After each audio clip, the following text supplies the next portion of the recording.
सद्गुरुदेव भगवान की जय। श्री कृष्ण कन्हैया लाल की। श्री रामचंद्र भगवान की जय।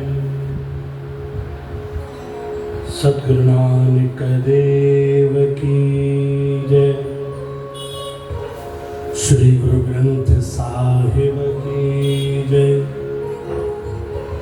जगत गुरु श्री चंद्र भगवान की जय। बाबा प्रीतम दास साहिब की जय। बाबा सीरू राम साहिब की जय। सभी संत महात्माओं की जय। अपने अपने माता पिता गुरुदेव की जय। आयुलाल सभई चो झूलेला।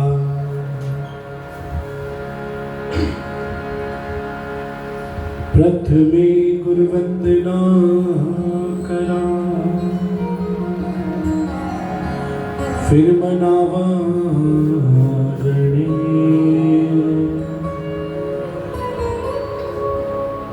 तृतीय सुमिरा मां शारदा,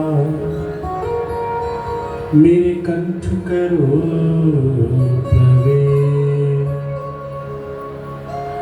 मेरे कांटो सभी करे।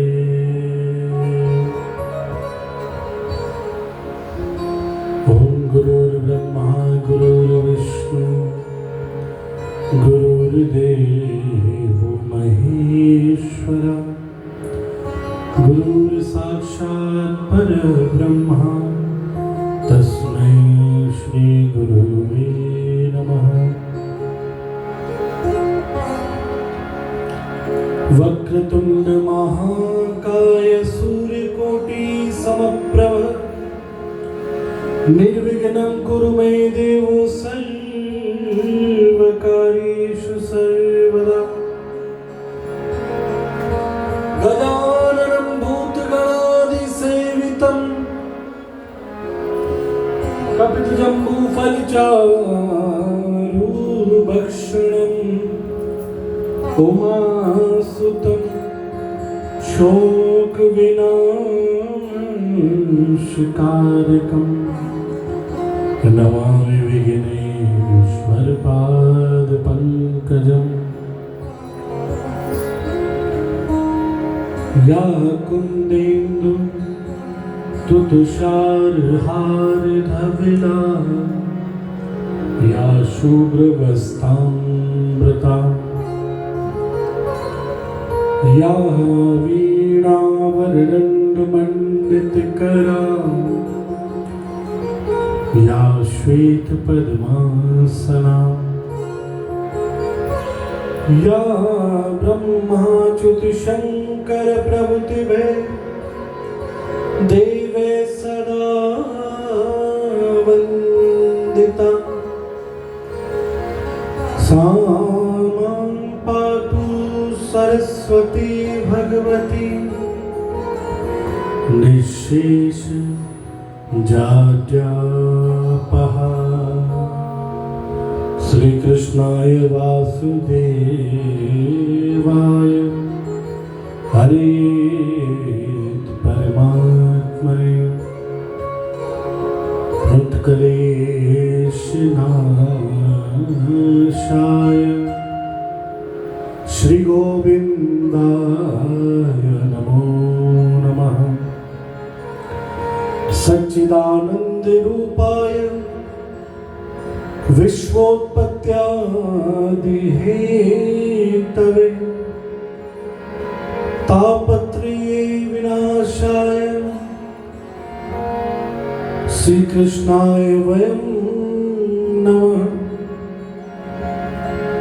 वंशी विभूषित करात नवनीहृदाभात्, पीताम्बराधर बिंब फलाधरोष्टात्, पूर्णेन्दु सुंदर मुखारविंद नेत्रात्, कृष्णात् परं किमपि तत् अहं न जाने। जय जय श्री राधा रमण, जय जय नवल किशोर, जय गोपी चित चोर प्रभु, जय जय माखन चोर, जय गोपी चित चोर प्रभु, जय जय माखन चोर। वंदो गुरुपद कंज कृपा सिंधु नर रूप है, महामोहतम कुंज जास वचन रवि कर, मूकं करोति वाचालं पिङ्गुलङ्घ्यते गिरिं, यत्कृपातमहं वन्दे श्री परमानंद माधवम्। भक्त भक्ति भगवंत गुरु, चतुर्नाम अपु एक, इनके पद वंदन किए नासत विघ्न अनेक, मंगल आदि विचार रह वस्तु न और अनूप, हरिजन को जस गावते हरिजन मंगल रूप, संतन निर्णय कियो मति श्रुति पुराण इतिहास, भजवे को दोई सुधर के हरिदास। श्री गुरु अग्रदेव आज्ञा दई भक्तन को जस गाओ, भवसागर के तरन को नाहिन और उपाओ। चार जुगन में भक्त जन, तिनकी पद की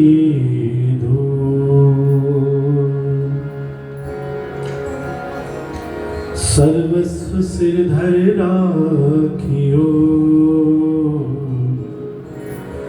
मेरी जीवन डोर। बार बार वंदन करो श्री नाभा आभाए,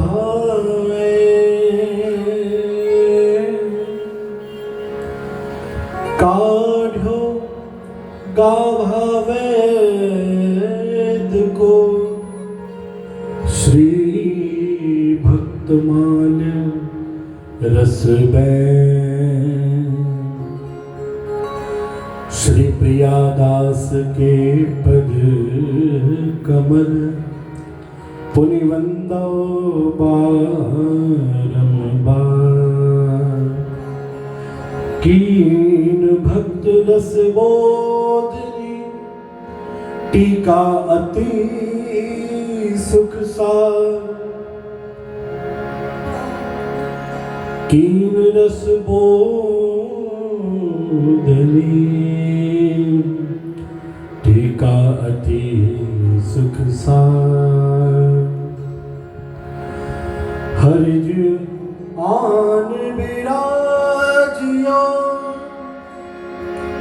कथा रसिक हरदास, तुम श्रोता भक्त माल के, तुम पद रज हम दास। तुम श्रोता भक्त माल के, तुम पद रज हम दास। बोलिए श्री कृष्ण कन्हैया लाल की, श्री भागवत महापुराण की, श्री रामायण जी की, श्री भक्तवाल पुराण की। जय जय राधे कृष्ण गोविंद गोपाल राधे राधे। जय जय राधे कृष्ण गोविंद गोपाल राधे राधे। जय जय राधे कृष्ण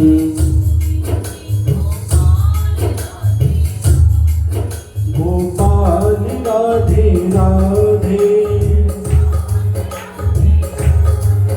गोपाल राधे राधे।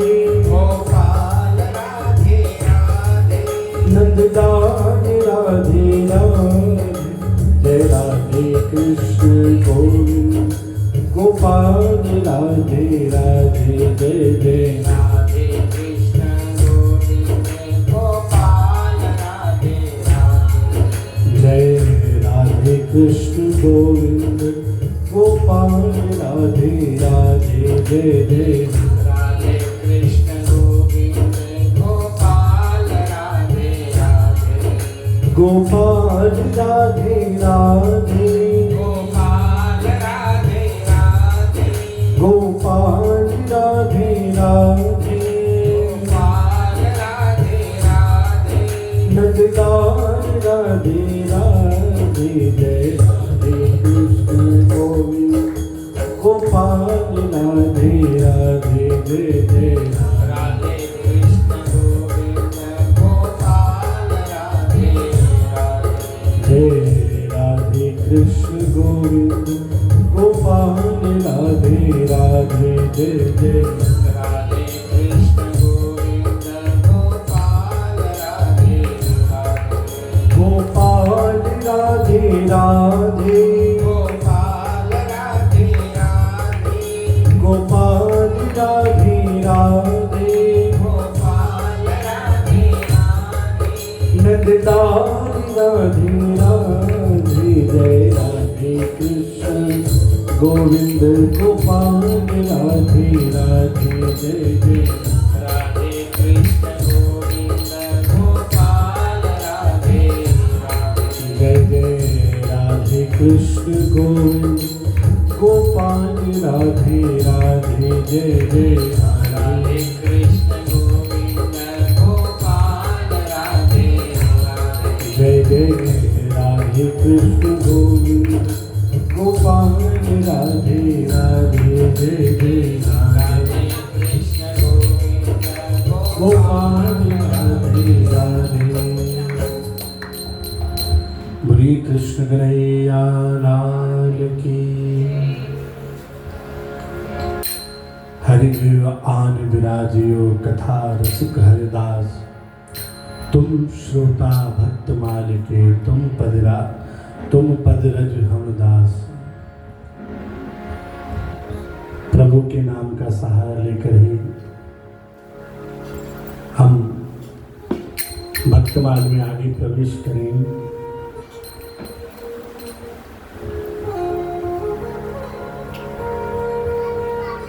क्योंकि प्रभु से बढ़कर प्रभु के नाम की कृपा है, प्रभु के नाम की महिमा ज्यादा है। प्रभु का नाम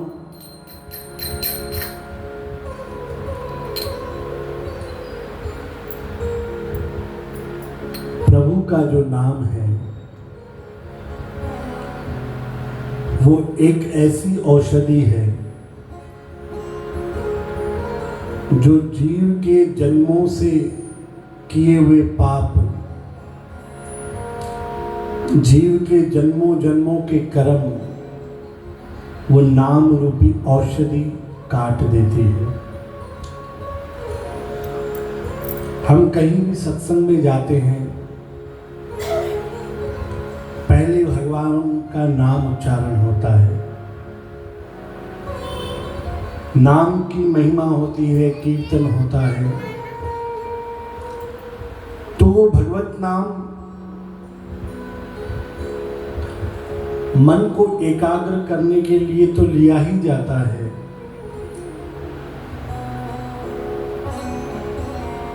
पर नाम एक चुंबक का काम करता है कि जन्मों जन्मों के पाप हमारे कभी किस रूप में कभी किस रूप में हमारे सामने आते हैं।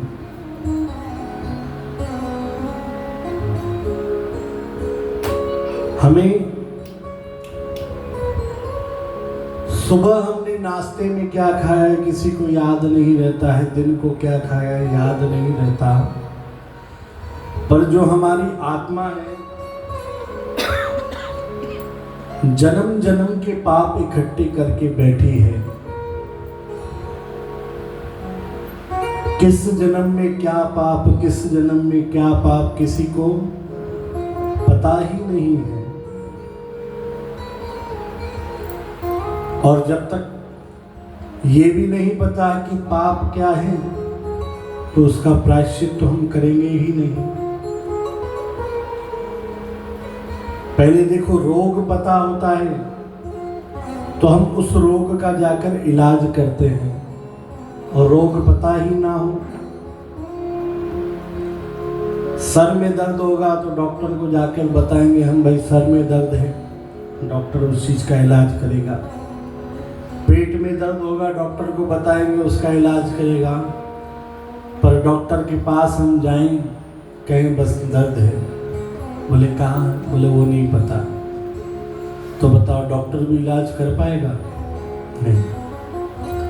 वैसे ही हमने क्या क्या कर्म किए हमें खुद को पता ही नहीं है, तो उन कर्मों से प्रायश्चित पाना मुश्किल है। पर जब हम नाम संकीर्तन करते हैं, कीर्तन करते हैं, नाम भजन गाते हैं, वो नाम संकीर्तन हमारे जन्मों जन्मों के पापों को ढूंढकर धोने की कोशिश करता है। जैसे कपड़े पे कोई दाग लगता है, साधारण दाग होता है तो ऐसे ही पानी से धुल गया, थोड़ा ज़्यादा मुश्किल दाग होगा तो सर्फ साबुन से, पर जो दाग ज़्यादा मजबूत होगा फिर सोटी मारोगे उस पर तो ही दाग हो जाएगा। वैसे ही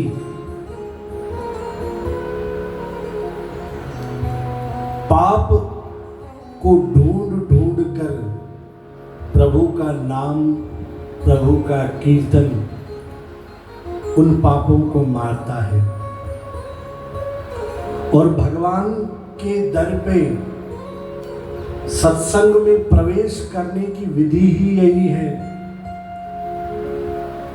पहले हम उस मन में जो पाप भरा है वो हटे, तभी तो उस पात्र में, उस मन में सत्संग रूपी अमृत ठहर पाएगा। पात्र साफ करके बाद में ही हम सत्संग में कुछ प्रवेश कर सकते हैं।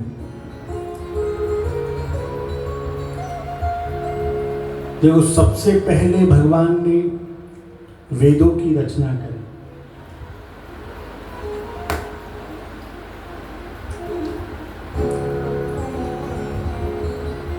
चार वेद प्रकट हुए, पर वेदों में बहुत बातें गूढ़ और गहरी थी। विचार किया गया कि इतनी गूढ़ रहस्य, गूढ़ भाषा आम मनुष्य के समझने से बहुत दूर है। 6 शास्त्र बनाए गए, वेदों का विस्तार हुआ, कहा अभी और गूढ़ है और विस्तार हो। 18 पुराण बनाए गए, ऐसे कर निरंतर उन वेदों का 4 वेदों में से विस्तार होता गया।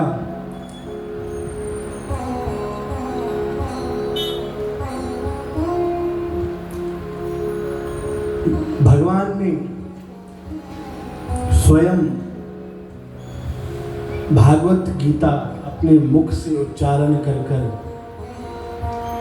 संकेत तो अर्जुन को कर कर दी, पर वो हम कलयुग के जीवों के लिए हैं। तो गीता के रूप में हमें भगवान को प्राप्त करने के लिए बहुत आसान रास्ता दिया।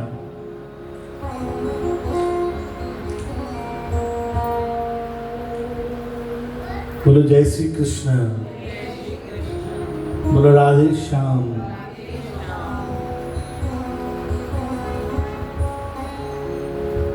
भीष्म जी के द्वारा उसी महाभारत में श्री विष्णु सहस्त्र नाम का उपदेश प्राप्त हुआ कि भगवान के सहस्त्र नामों का गान किया जाए। अब किसी ने कहा भाई वो भी बहुत मुश्किल है नाम,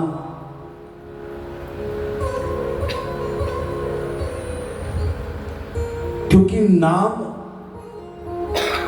औषधि तो है जिससे पाप नाश होते हैं, और सहारा भी इसी का लेना है। पर कलयुगी जीव ऐसी माया में उलझा हुआ है,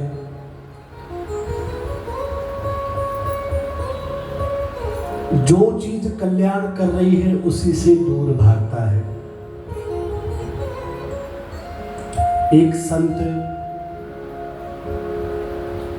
अपनी कुटिया में बैठे थे,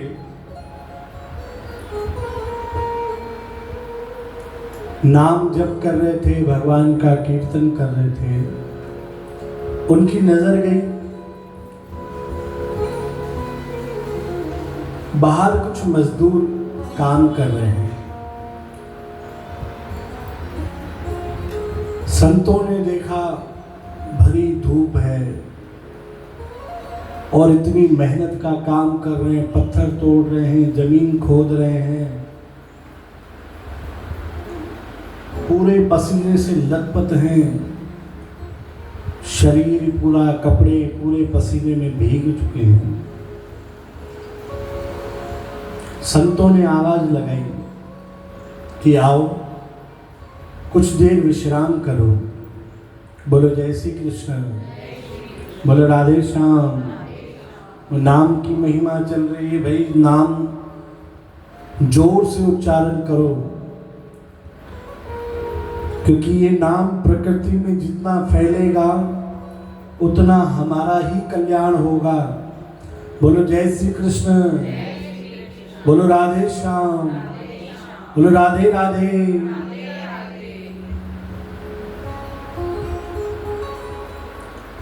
संत ने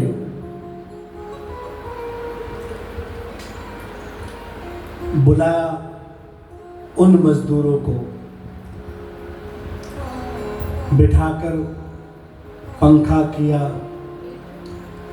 ठंडा ठंडा जल दिया पीने को, भोजन दिया खाने को। वो मजदूर तृप्त हुए।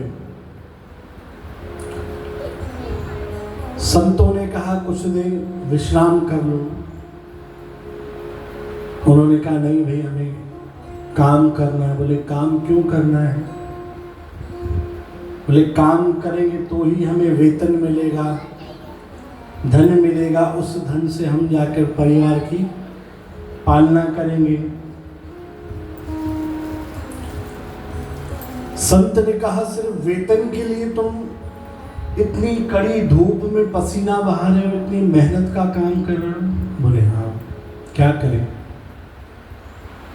संत ने कहा ठीक है भाई,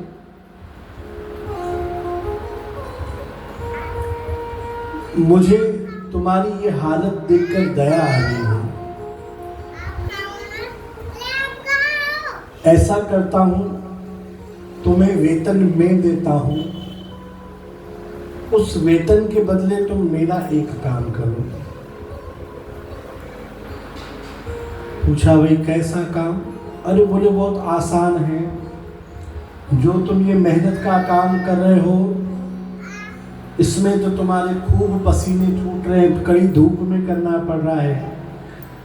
ये काम इस मेरी कुटिया में ही ठंडी ठंडी हवा के बीच में यह काम करना है, कोई पसीने तुम्हारे नहीं बहेंगे और वेतन भी मैं तुम्हें बढ़ा कर दूंगा और 2 टाइम का भोजन भी मैं तुम्हें दूंगा और घर ले जाने के लिए भी खूब सारी वस्तुएं तुम्हें दूंगा।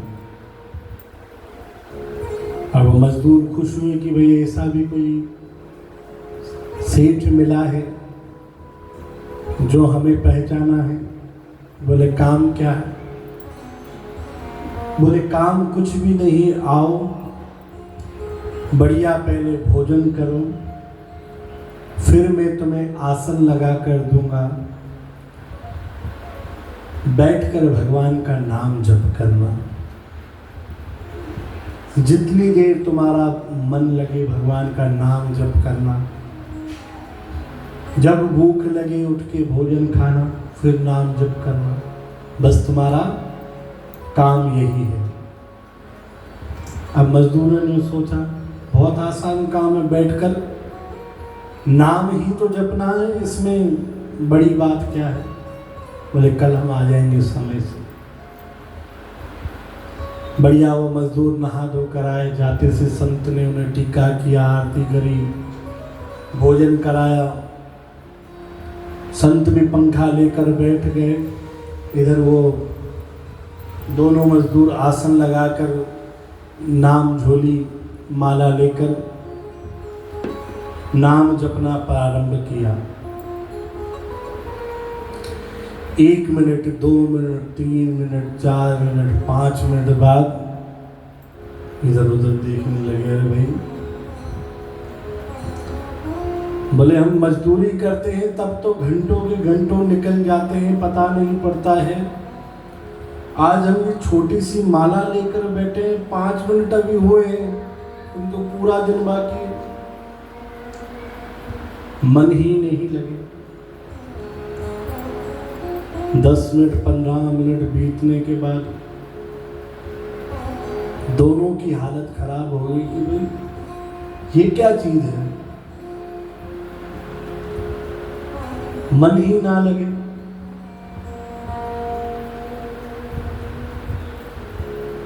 आधे घंटे बाद उठकर खड़े हो गए। संत ने कहा कि भोजन करो। बोले नहीं बाबा, आपका भोजन आपको मुबारक, आपका वेतन आपको मुबारक, हमसे ये काम नहीं। अरे बोले अभी आधा घंटा ही हुआ है और इतने में थक गए, कोई मेहनत का काम थोड़ी नहीं। उन मजदूरों ने कहा भाई हमारा काम आसान है, हम जाकर पत्थर फोड़ लेंगे, जमीन खोद लेंगे, पूरे पसीने से तरबतर हो जाएंगे, वो काम आसान है, पर ये नाम जपना हमारे बस का काम। संत ने कहा वेतन डबल करके दूंगा, बढ़ा कर दूंगा, भोजन भी करो, घर के लिए भी भोजन दूंगा। कहा हमसे नहीं होगा, और माला झोली वहीं रखकर झोपड़ी से संत की भाग के निकल गए। तो नाम जितना आसान लगता है कि बस नाम जपना ही तो है, बहुत मुश्किल है। इसलिए जब भी हमें मौका मिले, जब भी हमें सहज रूप में नाम मिले, और सहज रूप में नाम आपको मंदिर में ही मिल सकता है, संत के मुख से ही मिल सकता है। वैसे तो आपको जतन करना पड़ेगा, नाम जपने के लिए बैठना पड़ेगा, पर जब हम किसी संत भक्त के पास जाएंगे तो सहज रूप में हमें वो नाम मिलता है। तो उस नाम को हम अपने शिरोधारी कर कर उस नाम से मन को धोने की कोशिश करें। बोलो जय श्री कृष्ण। भीष्म जी ने विष्णु सहस्त्र नाम का पाठ दुनिया को दिया कि भाई इतनी गीता अगर जो कोई नहीं पढ़ पा रहा है, उन्हें दिक्कत हो रही है, पढ़ नहीं पा रहे हैं, तो ये नाम पढ़कर उद्धार हो सकता है। फिर किसी ने कहा भाई विष्णु सहस्त्र नाम भी संस्कृत में है, पढ़ने में बहुत दिक्कत होती है। तो किसी संत ने कहा पूरा विष्णु सहस्त्र नाम पढ़ो, उसका फल सिर्फ एक नारायण नाम लेने से मिल जाता है। कौन सा? भाई जोर से बोलो, कौन सा नाम लेने से? थोड़ा और जोर से बोलो। पूरे विष्णु सहस्त्र पढ़ो। विष्णु सहस्त्र नाम मतलब भगवान के 1000 नाम पढ़ो और एक नारायण नाम बोलो, उसके बराबर फल होता है। पर कलयुगी जीव, जैसे हमने अभी सुना, भगवान के नाम और सेवा के लिए, सत्संग के लिए इतने आलसी, जो कहेंगे भाई नारायण नाम में भी 4 अक्षर हैं, इतना बड़ा अक्षर कौन बोले। भाई देखो, आपको माला दी जाए, नारायण नारायण नारायण नाम बोलो, कहीं तो जीभ अटकेगी। भगवान ने कहा ठीक है भाई, नारायण नाम की माला हो, उस नारायण नाम से माला के बरोबर एक गोविंद नाम है। भगवान को गोविंद नाम बहुत पसंद है। क्यों? क्योंकि गोविंद नाम जो है वो भगवान के घर जो 9 लाख गैयाएं थी ना, वो गोविंद नाम उन गौओं के द्वारा रखा गया था। क्योंकि भगवान जब प्रकट हुए थे,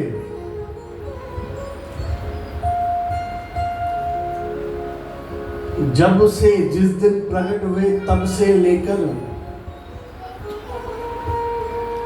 भगवान की लीला जब तक चलती रही, तब तक भगवान को अनेक नाम मिलते रहे।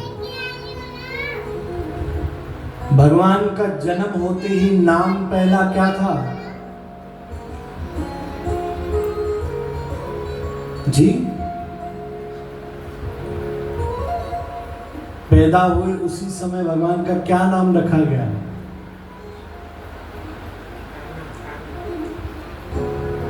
वो तो गर्गाचार्य जी ने 1 साल बाद भगवान की जब छठी उत्सव मनाया गया। हम आम लोग छठी उत्सव 6 दिन बाद मनाते हैं। भगवान का छठी, उनको याद आए 1 साल बाद की छठी भी मनानी है, सिर्फ जन्मोत्सव नहीं मनाना है। भगवान का पहला नाम था नीलमणि,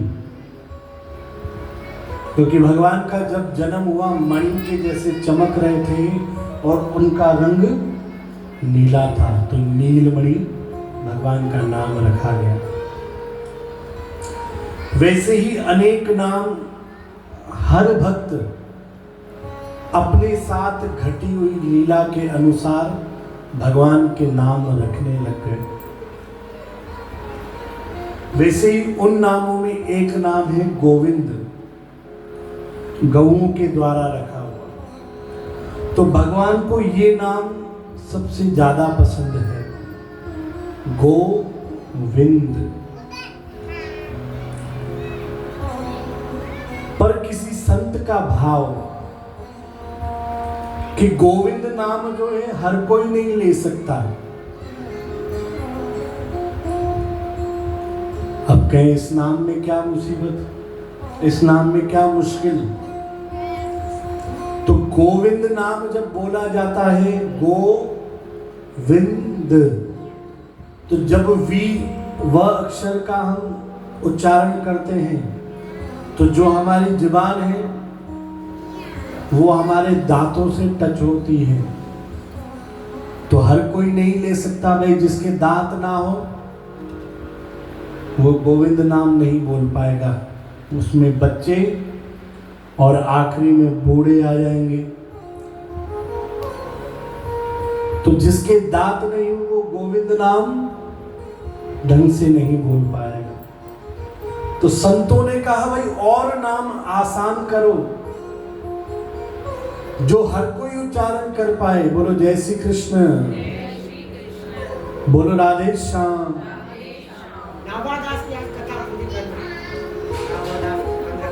पहुंच रहे हैं वहां तक।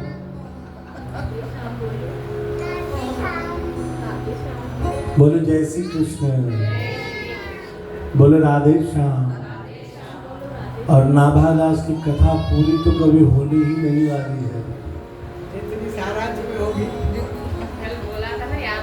याद दिलाना, अभी जाके याद आया आपको।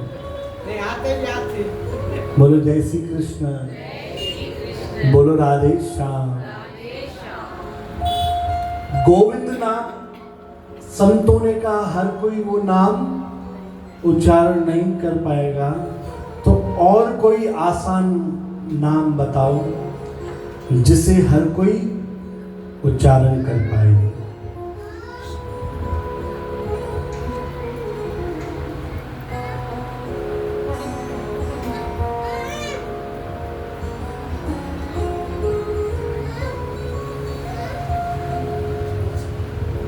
एक जगह शास्त्रों में कहा गया, यदि किसी भी ग्रहण के दिन, अब वो सूर्य ग्रहण हो चाहे चंद्र ग्रहण हो, काशी में जाकर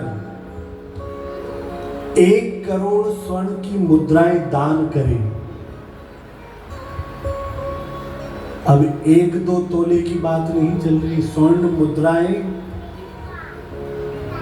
1 करोड़ स्वर्ण मुद्राएं काशी में किसी ग्रहण वाले दिन में जाकर दान की जाए। प्रयागराज में कल्पवास होता है, 1 महीने का, 40 दिन का, 3 महीने का। वहां जाकर सब चीजों से दूर व्यक्ति रहता है, पर कोई 1 वर्ष तक भी जाकर प्रयागराज में कल्पवास करें,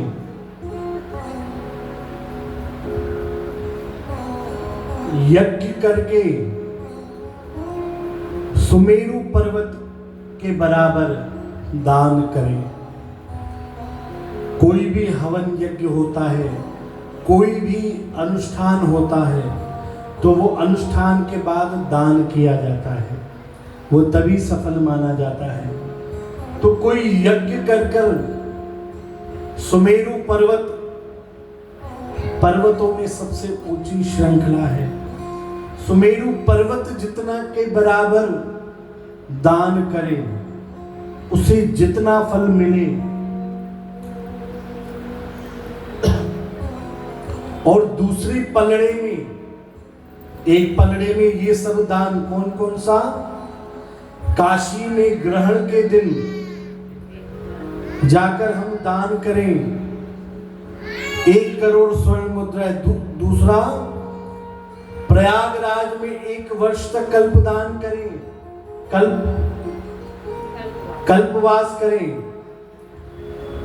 हवन यज्ञ करने के बाद सुमेरु पर्वत के बराबर हम धन धान्य दान करें। एक पलड़े में ये तीनों चीजें और दूसरे पलड़े में गोविंद नाम। गोविंद के नाम की इतनी महिमा है, पर उसके बाद भी कोई कहे कि भाई ये नाम मुश्किल है, हर कोई नहीं बोल पाता, तो संतों ने आगे भक्तों पे कृपा करते हुए, हम कलयुगी जीवों पे कृपा करते हुए आगे का और रास्ता हमें बताया। बोलो जय श्री कृष्ण, बोलो राधे श्याम।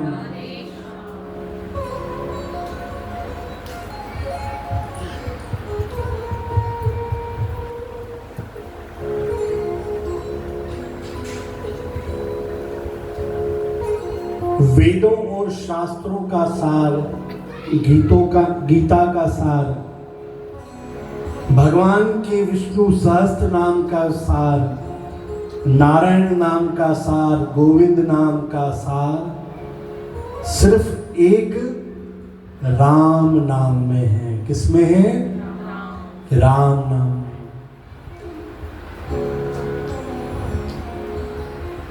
राम अक्षर ऐसा है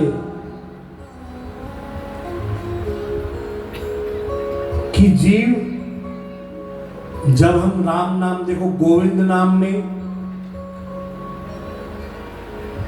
तो दांतों की आवश्यकता है, पर राम नाम इतना सरल है, बच्चा हो, जवान हो, बूढ़ा हो, हर कोई नाम उच्चारण कर सकता है। और राम नाम की महिमा इतनी ज्यादा है, इतनी ज्यादा है, जो शंकर भगवान स्वयं निरंतर ध्यान में बैठकर उस राम नाम का उच्चारण करते हैं। यहां तक कि इतनी महिमा किसी संत ने बताई कि वृंदावन के एक संत थे,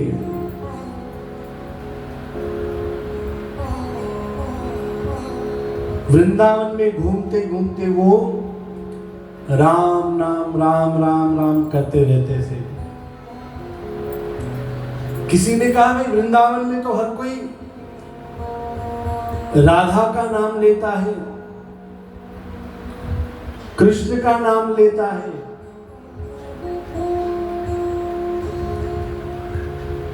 ब्रज क्षेत्र में राधे राधे हर कोई करता है, पर तुम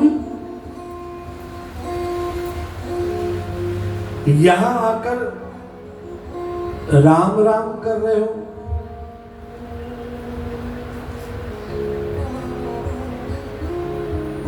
संत ने कहा भाई तुम में से तो कोई कृष्ण का नाम लेता है, कोई राधे का नाम लेता है, पर इस राम नाम की महानता इतनी है, इस राम नाम का आश्रय इतना बड़ा है कि मैं एक राम का नाम लेने से राम और कृष्ण दोनों का नाम, राधे और कृष्ण दोनों का नाम एक साथ ले रहा हूं। पूछा कैसे? तो वो संत बताते हैं, रा अक्षर श्री राधिका, रा अक्षर श्री राधिका, मां मन मोहन जान, राम नाम आश्रय यही, जान ले संत सुजान। रा अक्षर श्री राधिका, मां मनमोहन जान, राम नाम आश्रय यही, जान ले संत सुजान। संत कहते हैं तुम तो या तो राधा जी का नाम ले रहे हो या मोहन का नाम ले रहे हो, पर मैं राम नाम लेकर इन दोनों का नाम साथ में ले रहा हूं।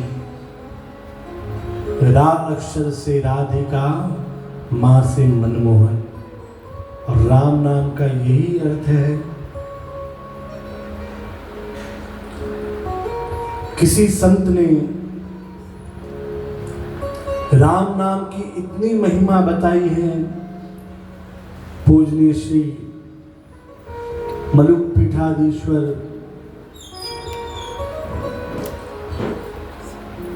महंत श्री राजेंद्र दास जी महाराज,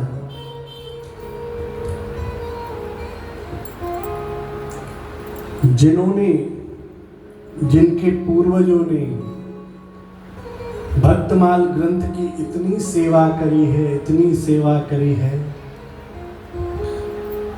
इतना उस भक्तमाल ग्रंथ का विस्तार किया है। आज आपके और हमारे बीच में यह ग्रंथ जिस भी रूप में विराजमान है, उन संतों की बहुत बड़ी भूमिका है। उन संतों ने एक अच्छा राम नाम का पद कहा है। आइए 1 मिनट के लिए गायन करें।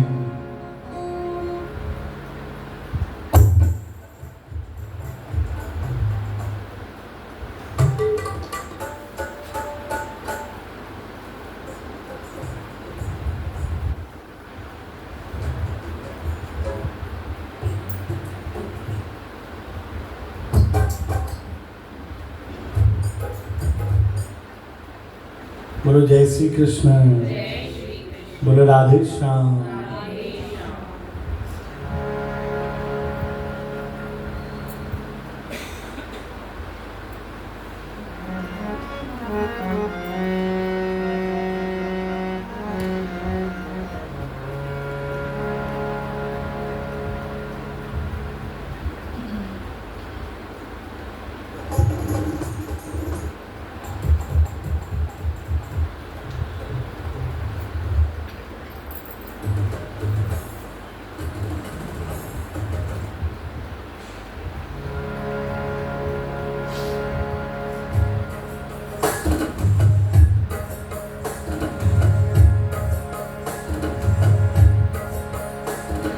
राम कहो राम कहो राम कहो बावरे, राम कहो राम कहो राम कहो राम कहो बावरे, राम कहो राम कहो राम कहो बावरे। अवसर में चूक भोंदू जपू यह नाम रे। देखो संतों की एक ये हम जो आजकल बच्चों को बोलते हैं, ये आज से नहीं नाम है, पुराना नाम है। अवसर में चूक भोंदू, अवसर में चूक भोंदू पायो भलो दान रे। अवसर में राम कहो राम कहो राम कहो बावरे,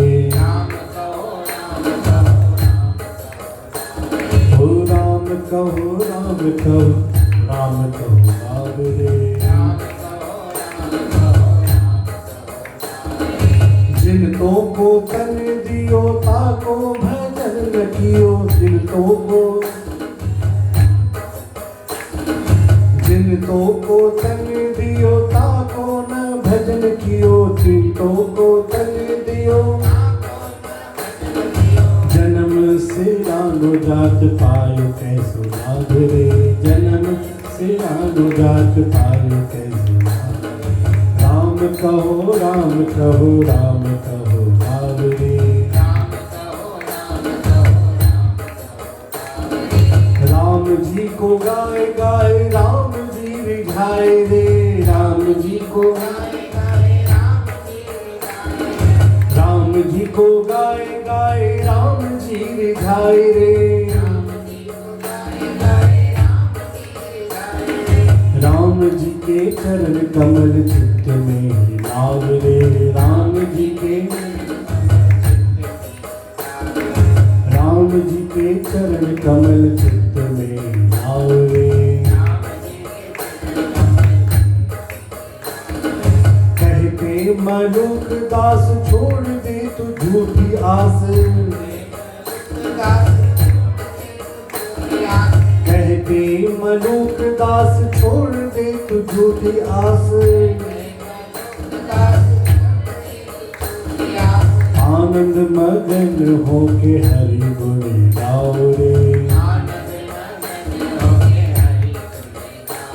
ओ आनंद मगन होके, ओ आनंद मगन होके हरि गुण गाओ रे। ओ राम कहो राम कहो राम कहो राम रे, अवसर ने चूक भोग पायो बलोदान रे, राम कहो राम कहो राम कहो राम रे, राम कहो राम रे। बोलिए श्री कृष्ण कन्हैया लाल की। तो राम नाम की इतनी महानता है कि वेदों का पाठ, शास्त्रों का पाठ, पुराणों का पाठ, फिर गीता का पाठ, विष्णु सहस्त्र नाम का पाठ, नारायण गोविंद नाम का पाठ, उन सब का फल एक राम नाम लेने में है। तो हम जब भी भजन करते हैं, कीर्तन करते हैं, भगवान के नाम का कीर्तन करते हैं, तो वो एक नाम भी कितना फलदायी है, हमारे कितने पापों को इकट्ठा कर कर धोता है। हम उस कृपा का कोई मापदंड नहीं कर पाएंगे। इसलिए जब भी मौका मिले हमें उस नाम रूपी गंगा में गोता लगा लेना चाहिए। बोलो जय श्री कृष्ण। नाभादास जी निरंतर संत सेवा कर रहे हैं, संतों का शीत प्रसाद ग्रहण कर रहे हैं, उनका चरणामृत ही पी रहे हैं। सेवा कर कर कर उनके ऊपर इतनी कृपा हुई जिसका कोई वो बखान नहीं कर सकते। नाभादास जी के गुरु श्री अग्रदास जी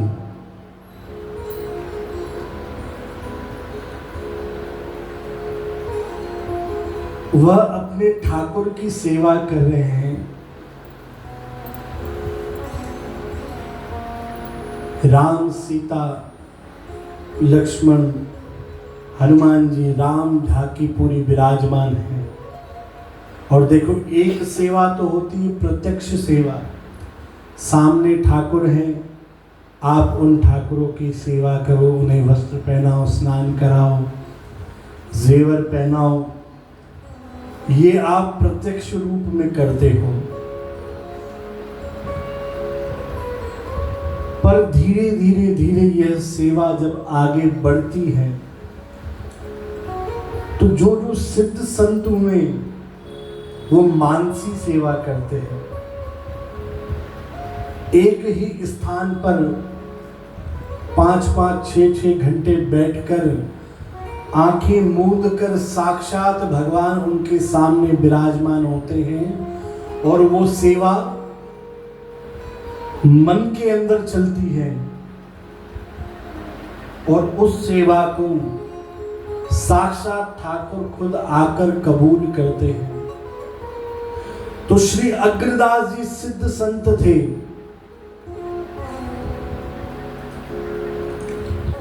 अब देखो, आप कहोगे मानसी सेवा, तो इस प्रत्यक्ष सेवा से आसान हुई।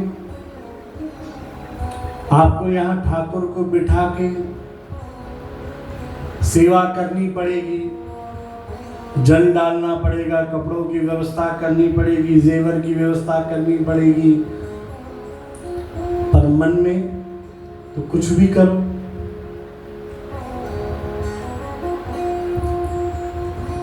कोई भक्त संतों के पास गया, मुझे कोई ऐसी सेवा बताओ जिसमें मेरा धन ना लगे। भगवान की सेवा तो करूं पर धन ना लगे, भगवान को भोग तो लगाऊं पर धन ना लगे। संत का मानसी सेवा कर ले मन के अंदर, तो भगवान को जाके जो भी भोग लगा।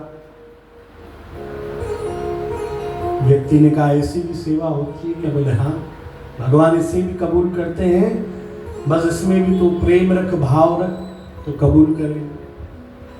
बोले ठीक है। बैठा जाकर ध्यान में भोग लगा, मन के अंदर भगवान को बैठाकर भोग लगा रहा है। भगवान, मैं आपके सामने रबड़ी रख रहा हूँ, मैं आपके सामने रसगुल्ले रख रहा हूँ, मैं आपके सामने लड्डू रख रहा हूँ। और कृपा देखो, संतों की बात मानी थी तो भगवान आकर ग्रहण भी करेंगे। सेवा करते करते उससे महीना बीत गया। अब वो निरंतर रोज नई नई चीजें बनाए मन में और भगवान के आगे रखे, भगवान खाता जाए। महीना बीत गया। एक दिन वो सेवा करने बैठा, बोले मैं सेवा कर रहा हूं, भगवान को भोग लगा रहा हूं, भगवान के आगे इतनी सारी चीजें मैं रखता हूं, भगवान आकर ग्रहण करते हैं। 10 लड्डू रख रहा हूं तो भगवान एक आकर खाते हैं, इतनी सारी रबड़ी रखता हूं, एक चम्मच आकर उसमें से लेते हैं, बाकी बर्बाद जाती है। अब मन में ही सही, व्यक्ति था तो कंजूस, भले मन में सेवा कर रहा था, पर उसके मन में ये बात आई कि भाई मैं इतना ज्यादा बना रहा हूं, वेस्ट जा रहा है। जितना भगवान खाता है मैं आज उतना ही रखता हूं। और इतना सोचना, भगवान प्रकट होकर उसे दर्शन देते हैं। कहते हैं भाई कि भक्त तो बहुत देखे हैं जो मुझ पे सर्वस्व लुटाने के लिए तैयार हैं, पर ऐसे भक्त भी हैं जो सच में तो कुछ नहीं खिला रहे हैं, मन में खिला रहे हैं, पर उस मन में खिलाने में भी इसके पैसे खर्च हो रहे हैं जो कंजूसी कर रहा है। भाई मन में खिला रहा है, वो 4 चीज ज्यादा भगवान के आगे रख देता तो कौन सा उसके पैसे खर्च हो रहे थे, पर उसने मन में भी कंजूसी करी। भगवान उस भाव में भी रीझ गए कि मन में ही सही, पर ये मुझे सच तो समझ रहा है, क्योंकि हम भगवान को मानते तो हैं पर भगवान को सच नहीं मानते हैं। भगवान उसकी मानसी सेवा से भी प्रसन्न हो गए। तो अग्रदास जी भी मानसी सेवा कर रहे हैं, भगवान को स्नान करवा दिया, वस्त्र पहना दिए। अग्रदास जी जब मानसी सेवा करते हैं तब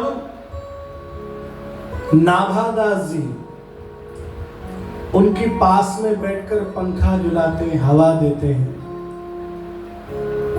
और उनको सेवा करते देख बहुत प्रसन्न होते हैं। वो सारी लीला नाभादास जी भी देखते हैं। अब वो देखो, यहाँ पर जब भगवान की सेवा होती, हम सब देखते जाकर बैठते हैं, हम कहते हैं हम भी जेवर पहनाए, हम भी भगवान को वस्त्र पहनाए। पर यहाँ अग्रदास जी अपने मन में सेवा कर रहे हैं, वो चीज सामने नहीं दिख रही है, उनके मन में सेवा हो रही है।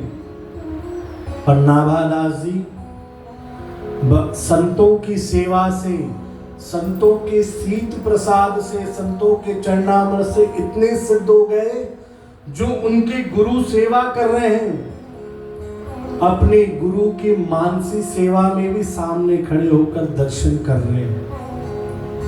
वो संतों के शीत प्रसाद का, संतों के चरणामृत का प्रसाद ऐसा उनको लगा, जो अपने गुरु की मानसी सेवा भी वो दर्शन कर रहे हैं। तो गुरु अग्रदेव जी, अग्रदास जी सेवा कर रहे हैं, वस्त्र पहनाए, जेवर पहनाए, अंत में पुष्पों की माला लेकर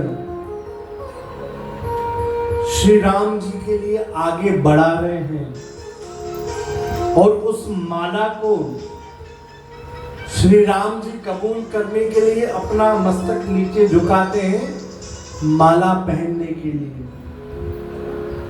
पर इतने में एक लीला होती है। अग्रदास जी के एक शिष्य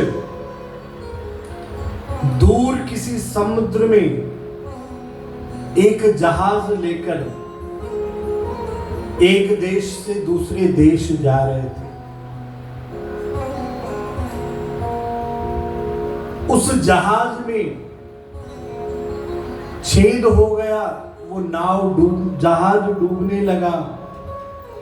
बहुत प्रयत्न के बाद भी बचना असंभव लग रहा था। नाविक ने उस शिष्य को कहा, उस व्यक्ति को कहा कि जो भी आपके गुरु हैं, संत हैं, परमात्मा हैं, भगवान हैं, उन्हें याद करो। अब तो वो भगवान ही मालिक है, हमें वही बचा सकते हैं। उस शिष्य ने अपने गुरुदेव यानी अग्रदास जी को याद किया कि मैं डूबने वाला हूं, मेरी जान बचाओ। इधर माला पहनाने वाले हैं, भगवान राम सर झुका कर खड़े हैं, पर इतने में उस सेवक की आवाज जैसे ही मन में आई कि मेरा सेवक वहां डूब रहा है। अब अग्रदास जी बड़ी दुविधा में आ गए कि एक तरफ मेरा शिष्य है जिसे बचाने की भी जिम्मेदारी मेरी है, अगर जब मैं उसे छोड़ देता हूं तो भी मुझे पाप लगना है, और अगर जब मैं ये सेवा पहले सोचूं, पहले पूरी करूं, इसका भी पाप लगेगा।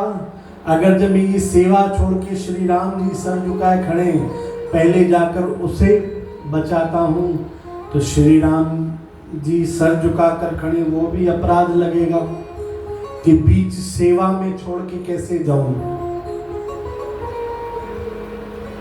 दुविधा में आगे सोच रहे, मैं पहले सेवा पूरी करूं कि पहले जाकर अपने शिष्य को बचाऊं।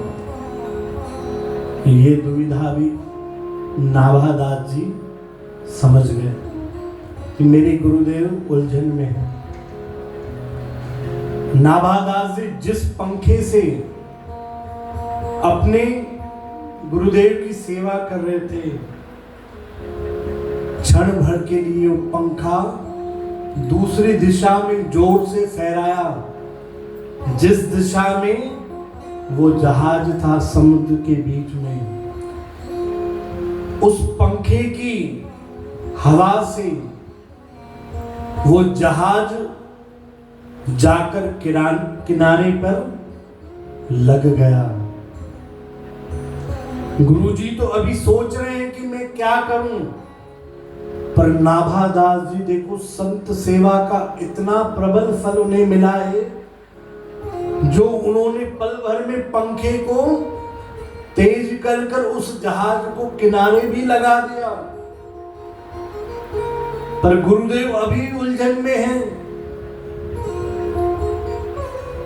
सोच रहे हैं क्या करूं। फिर मन में विचार आया कि भगवान की सेवा बाद में भी हो जाएगी, पर पहले जाकर मैं उस सेवक को बचाऊं। जबकि वो सेवक तो पहले ही किनारे लग चुका। पर तभी भी गुरुजी समुद्र पे पहुंचते हैं, पर वहां पहुंच के आश्चर्यचकित होंगे कि यहां पे कुछ है ही नहीं। इसी जगह से मेरे को पुकार आई थी, पर यहां पे कुछ है ही नहीं। नाभादास जी ने फिर अपने गुरुदेव की मानसी सेवा में जाकर अपने गुरुदेव से प्रार्थना करके कहा, गुरुदेव आप अपनी सेवा आकर पूरी करें। राघव जी अपना सिर झुकाकर खड़े हैं, उन्हें जाकर आप माला पधराओ तो वो सेवा पूरी हो। अब जैसे ही अग्रदास जी ने आवाज सुनी, कहा मैं तो मन के अंदर सेवा कर रहा हूं, और मेरे मन के अंदर सेवा को कौन है ऐसा सिद्ध जो मेरे मन के अंदर सेवा में आ गया और मुझे आदेश कर रहे जाकर पहले भगवान की सेवा करो। देखा उन्होंने, ढूंढा अपना शिष्य, वो बोले अरे वो तो पार लग गया, इसे पार किसने किया। पर मन में विचार आया पहले जाकर ठाकुर की सेवा पूरी करें। जाकर राघव जी को माला पहनाई, सेवा करी, विदा किया। ध्यान से बाहर आए। ध्यान से बाहर आते ही इधर उधर देखने लगे, पूछने लगे कौन है सिद्ध संत, कौन है वो महात्मा, मुझे दर्शन दो जिन्होंने मेरी मानसी सेवा में आकर मेरे उस सेवक को तो पार किया, मुझे भी मार्गदर्शन किया कि मैं अपनी सेवा पूरी करूं। नाभादास जी ने हाथ जोड़कर, सर झुकाकर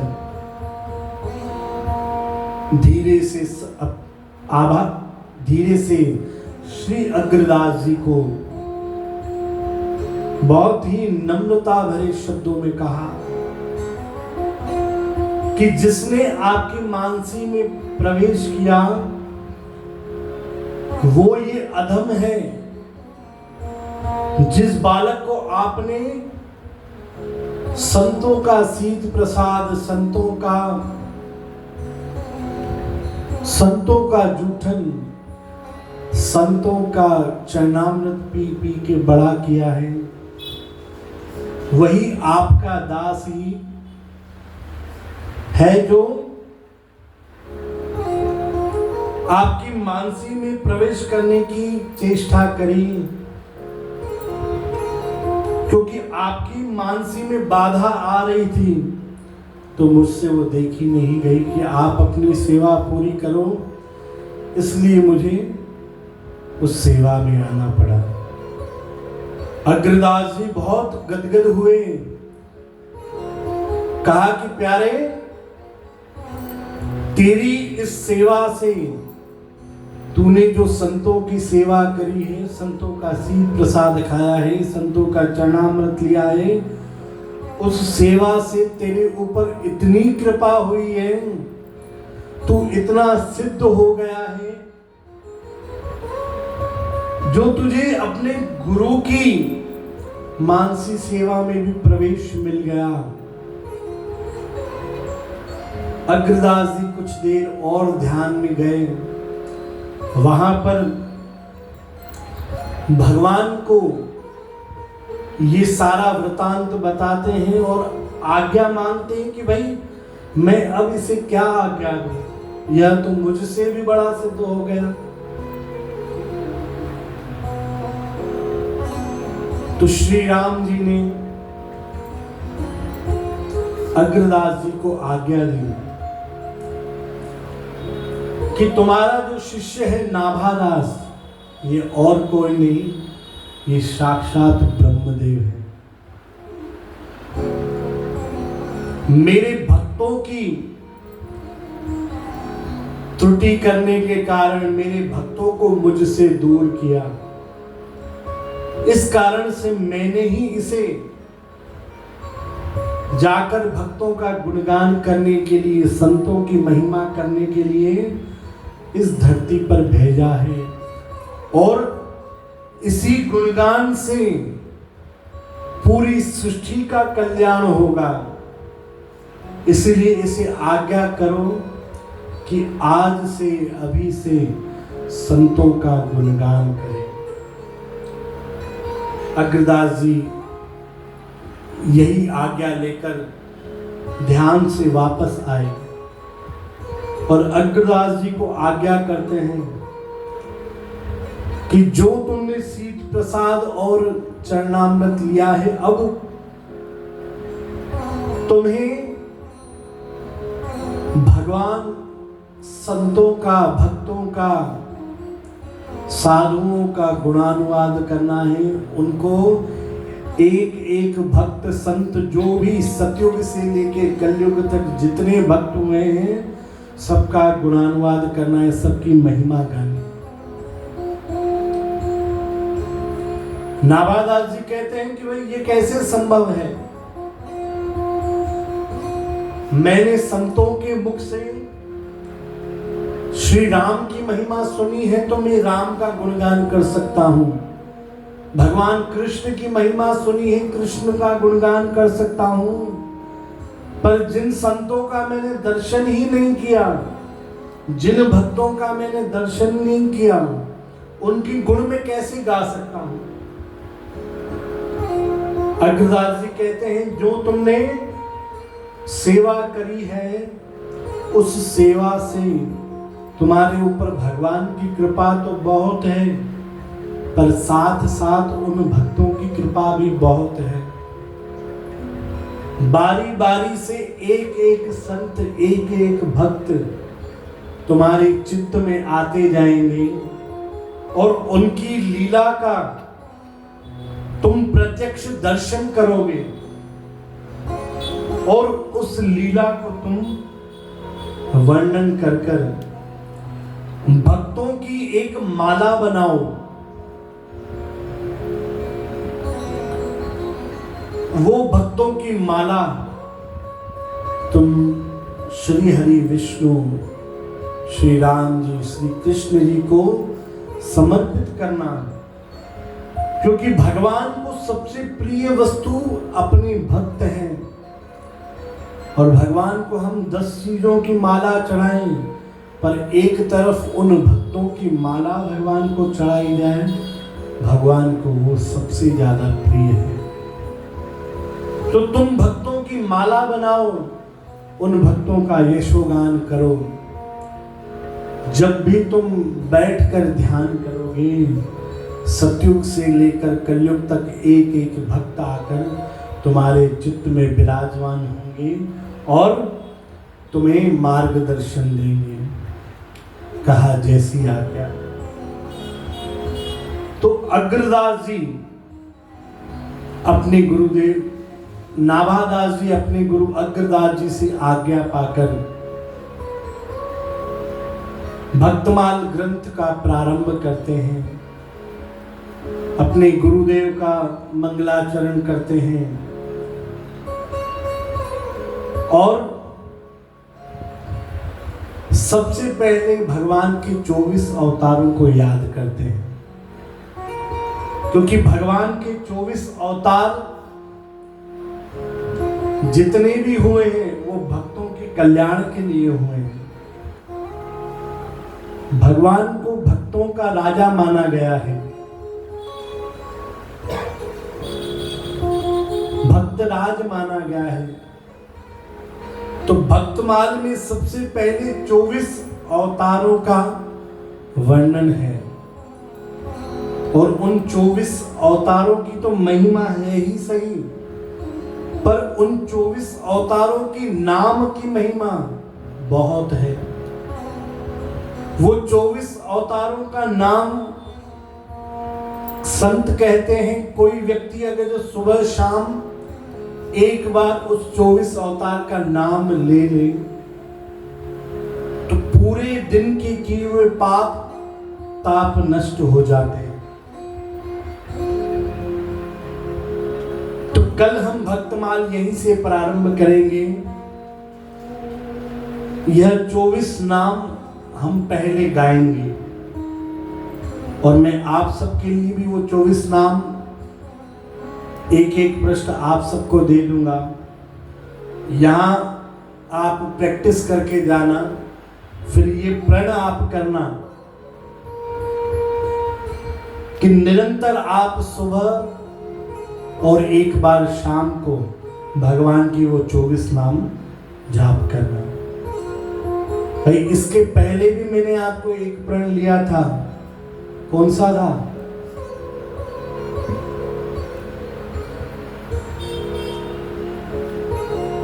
कौन सा था? भाई ये चीज मत करना, आगे पाठ पीछे सपाट। आगे हम पाठ करते जाएं और पीछे हाथ जोड़ते जाएं। वे क्या था वो, तेरा तुझको अर्पण क्या लागे मेरा।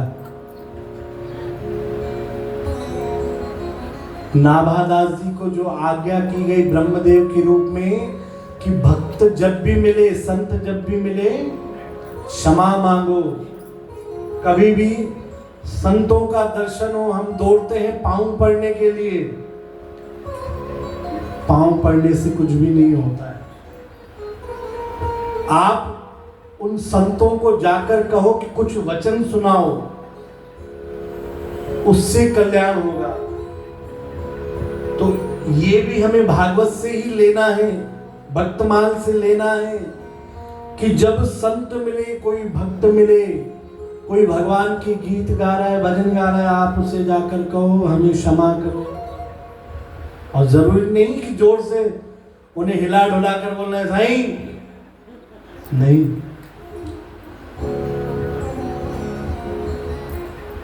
प्रेम से जहां बैठे हो वहीं से हमें क्षमा करो। और दूसरी बात, आज अभी क्या बताई? 24 अवतारों के नाम हमें सुबह और शाम गाने चाहिए। अब वो नाम कौन से हैं हम कल की कथा में सुनेंगे। श्री कृष्ण गोविंद हरि मुरारी, हे नाथ नारायण वासुदेवा। श्री कृष्ण गोविंद हरि मुरारी, हे नाथ नारायण